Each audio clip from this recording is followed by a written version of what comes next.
So I also kind of wanted to ask you, what are the cybersecurity risks of AI? So I don't necessarily know that they are different than the risks that are out there. I think in terms of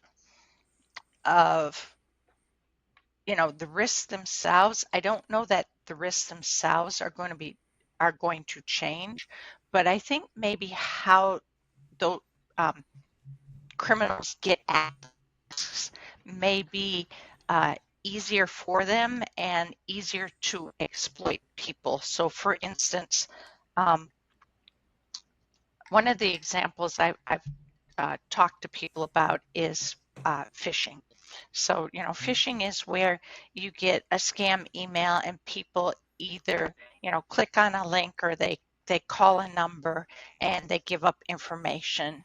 And these kind of scams, we talk about them as phishing if they come in your email. We talk about them as if they uh, smishing if they come on your SMS and your phone texts.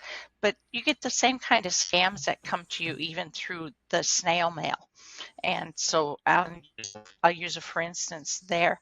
I got a letter quote from the VA about a referral for me uh, that isn't out there. And, please call us at this number. And, the first thing they'll do is ask my name, address, and social security number, right?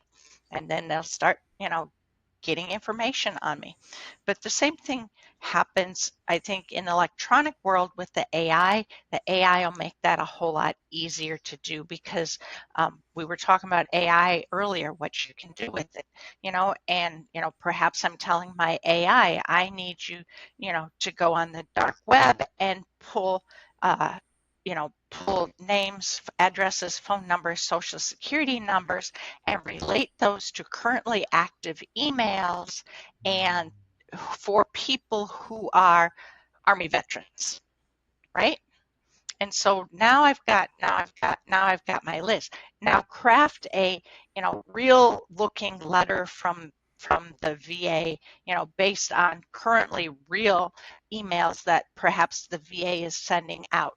You know, the VA sends newsletters, so create a fake newsletter for me, right?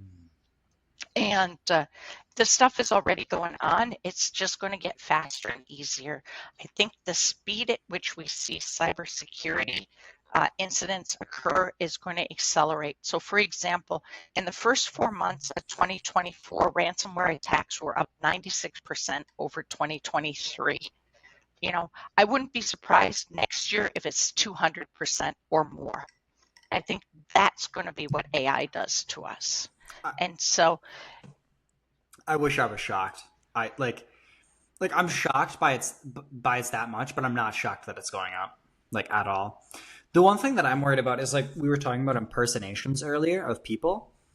Well, like yeah, 70-year-old grandma ain't got no idea it's not me, you know? Like AI is cooking. Like you are that's scary. Have you seen so think about it when it's you know uh you know my my grandbaby's calling my mom and saying, grandma, I'm stuck, I'm in jail, I'm in Nevada, I don't know what to do, can you send me $300? I can't get out of jail, you know and it sounds just like your grandbaby. And now your grandbaby's never asked you for money before, but you knew your grandbaby was traveling, you knew that they were there, traveling. And so I think there's going to be a lot more of that kind of scamming with the deep fakes. have So, and probably more auditory than visual, I could see because visual people though. pick up, I could see oh, it'll visual. happen. Well, reason being is like social media, like Instagram, Facebook, whatever, if it's public, anyone can see that. And so all they have to do is scrape your profile, and they already probably know your relatives because you can check the tags. And so now you know everyone who's associated with this, and all you have to do is figure out association. Right. And how It's many people have private profiles? mhm. Like I You know, am and so I am ruthless about like private everything. The only thing that I'm not private on is all of my business stuff. But well, for the business stuff, I'm very particular about not talking about like my current personal life because that's going to cause issues, right? Like I've never tagged any of my relatives ever. I've never tagged any of like my super close friends, especially if they don't want to be in social media, unless like I'm doing business with them or something. But you have to be really careful with that. I'm actually kind of right. But curious. even Have you seen the instantly AI stuff with cold email? I have not. Okay. So I was talking about this earlier today with another website developer and how cold email has like AI has gotten into cold email. And people, there's this one called instantly AI. I don't know if there might be other ones, but that's the one that I know of. It essentially sends custom tailored emails based on like an email script. So you give it a script, it says AI, take what you know about this person and custom tailor like the heading, certain portions of the email, and tailor it to them even more. And it's scary.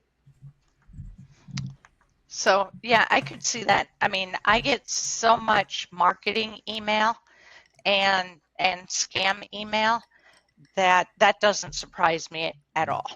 And so, you know, they can even with the business profiles, you know, they can take video from there, they can take the words from there, they piece the words together, they can put entirely different messages in your mouth. You know, it's not you, but it's your image and it's your voice and it's your words, but it's not what you said and it's not what you stated. But with the AI for you know a cold email, I mean, if a good salesperson is out there doing their research, they find a lot of that kind of information. They can pull it together, but AI is so much faster. If you think about how quickly you can do these kind of things with AI, it's pretty immense. And if you already have a marketing list of potential clients that you would like to reach out to, you can feed that into the AI and say, you know, customize an email for each one of these. And, you know, there'll be people who tell it to send without even reviewing it.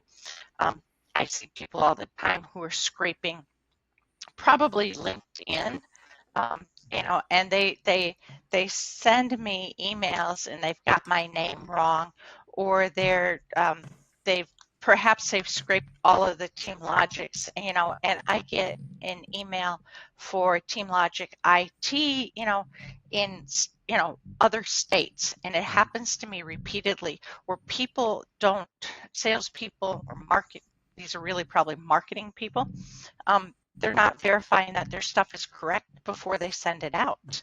And, you know, for me, that automatically goes in the delete and block uh, bin, That's because these people are not professional enough and not detail oriented enough to do a good job, which makes them really easy for me to weed out. However, if if it's a case of you've got AI doing it, you know, AI, if it's well done, doesn't make those mistakes, makes it a lot harder to weed out. I find it so funny with the email marketing thing too, because so many people just want to scrape lists and then email blast. Well, here's the reality. Mm-hmm. Sure, fine, you're gonna get sales off of it. Like I'm not gonna discount that. It'll work. Don't get me wrong, but you're destroying your credibility. You're destroying your brand with it because you're saying I don't have you like you're not saying this directly, but like you're implying that you don't have a strong enough brand that people aren't coming to you. So you have to constantly cold outreach. And it's one thing to like cold outreach like every couple months or so. But it's another thing to just constantly cold call every single day because it's telling you that you don't have great credibility. Like I always laugh with when someone's constantly trying to outreach and then you look at their churn because 9 times Right. out of 10 if they have a really high cold outreach they also have a really